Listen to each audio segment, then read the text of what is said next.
பூரித்தல், கும்பித்தல், ரேஷித்தல் வந்து இது வந்து ஆதி காலத்துல உள்ள வேர்ட்ஸ். ம். ஸோ இப்பலாம் சொன்னா யாருக்கும் தெரியுமோ தெரியாதோ தெரியாது.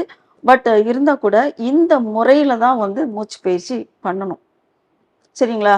இப்ப நம்ம பாட்டுல உட்காந்து இப்படி பண்ணிட்டு காயக்கல்ப மூச்சு பயிற்சின்னு ஒண்ணு இருக்கு. இப்படி உள்ள இழுத்து கொஞ்ச நேரம் அடக்கி மெதுவா விடுறது. ஆனா, இந்த பூரித்தல், கும்பித்தல், ரேஷித்தல்ல வந்து இந்த கலைகள்லாம் வந்து உள்ள இருக்க கலைகள்லாம் ஸ்ட்ரென்தன் ஆகும். இப்ப நான் சொன்னேன் பார்த்தீங்களா? இடகலை, பிங்கலை, சுழுமுனை அதுக்கு தான் சொல்ல வந்தேன். ம், ம். அத்தி, அலம்புடை இங்கெல்லாம் நர்வஸ் சிஸ்டம்.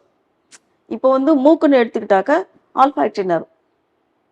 காதுன்னு எடுத்தா ஆடிட்டரி. கண்ணுனா இது ஆப்டிக் நர்வ். இது மாரி ஒண்ணொண்ணுக்கும் ரிலேட்டடா நாங்க படிக்கணும்.